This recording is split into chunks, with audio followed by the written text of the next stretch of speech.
Ako po ang panganay na anak po ni Senatorable Dante Marcoleta, ang tinaguriang pambansang simangot, na lalo naman ngayon ay talagang sumisimangot dahil sa mga nangyayari ngayon.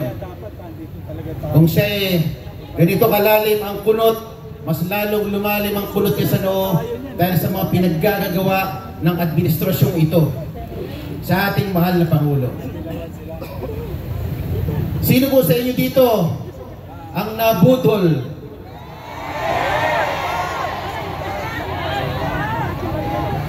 Malamang karamihan sa inyo dito ay nabudol noong 2022. Nung nagkaroon ng BBM Sara Tandem Unity. Akala natin, si BBM will redeem their name. Because for 37 years ay sinira ng kanilang mga kalaban sa politika. Sabi nila, never again. 37 years silang sinisira ng mga kalaban. So, sa ating paniniwala, siguro naman pagbubutihin ni Pangulong Bongbong ang kanyang pamumuno. 2022, lumipas ang 6 na taon. Nag-aantay ako. 2023, nakanganga pa rin ang mamamayang Pilipino. Ano na? President Bongbong. Nag-isip ako, baka naman naghahanda pa. Baka naman naghahanda pa ng kanyang pinaka matindi na launch at paglilinis ng kanyang pangalan. 2024 at ngayon 2025 na. Ano nangyari sa bansa natin? Masasabi nyo ba ng Pilipinas ay mas maganda ang kalagayan ngayon kaysa noon panahon ni Pangulong Rodrigo Duterte? Sa huling survey po, 61% ng mga Pilipino inaamin nila na sila po ay mas mahirap ngayon kaysa noon. Tatanungin ko kayo, mga kababayang Pilipino, kaya niyo pa bang tumagal ng 3 taon? Kaya niyo pa ba ng 3 taon na panibagong paghihirap?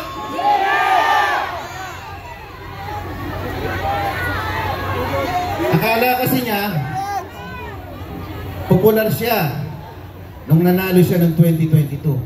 Hindi niya alam, nanalo lang siya dahil siya'y umangkas kay Sara Duterte.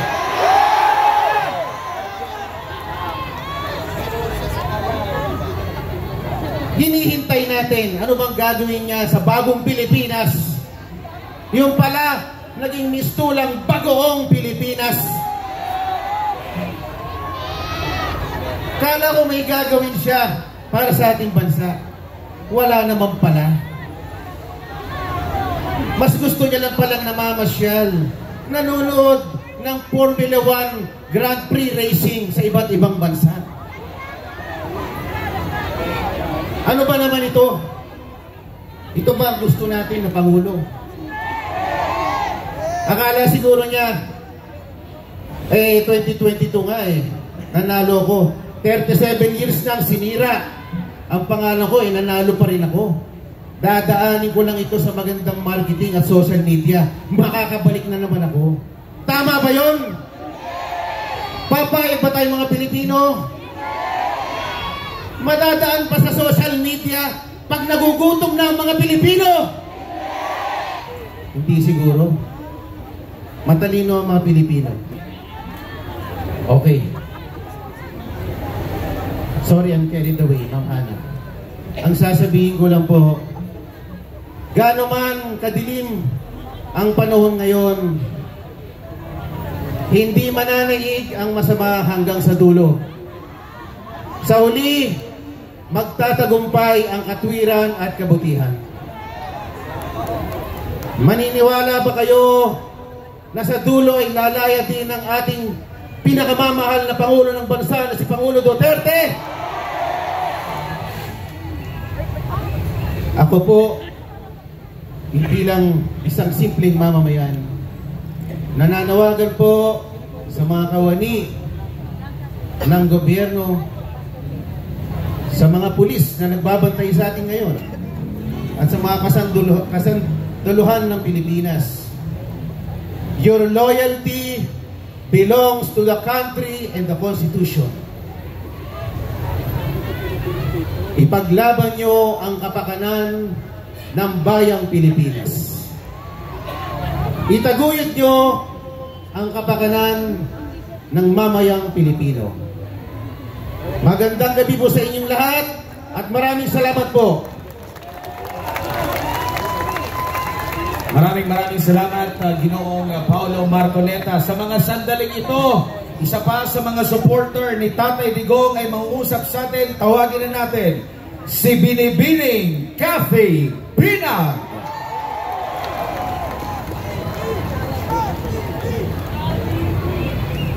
Magandang gabi! Magandang gabi po. Maraming salamat po sa pagpunta niyo dito bilang suporta sa ating mahal na President Rodrigo Roa Duterte. Dalawa lang po ang gusto kong sabihin. Kasi ako po ay biktima also ng addict. Hindi ko ho maintindihan na kung bakit ang ating mga leader or yung iba ang pinaglalaban is yung mga kriminal at addict.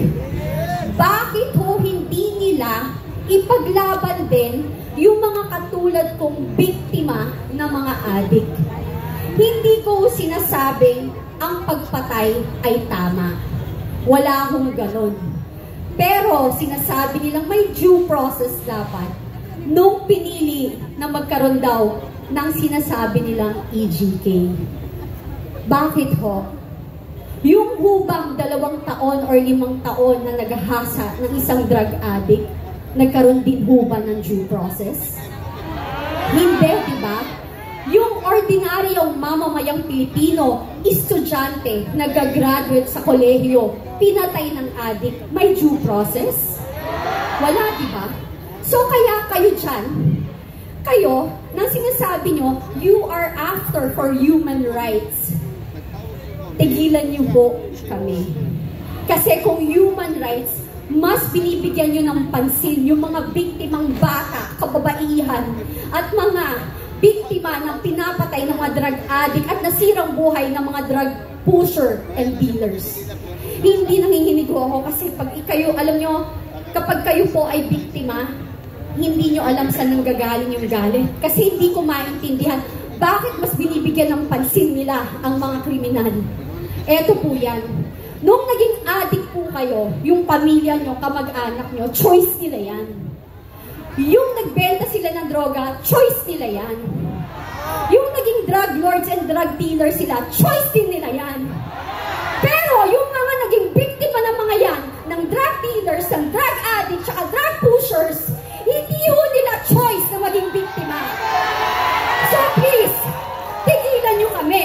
If you want, pag-usapan natin ng human rights, mas ipaglaban nyo ang 2 taong ginahasa, 5 taong ginahasa, lolang ginahasa, ang pinatay ng walang kamalay-malay. Yun ang ipaglaban nyo. Yun ang masakit. Kasi pinaglalaban nyo ang kriminal.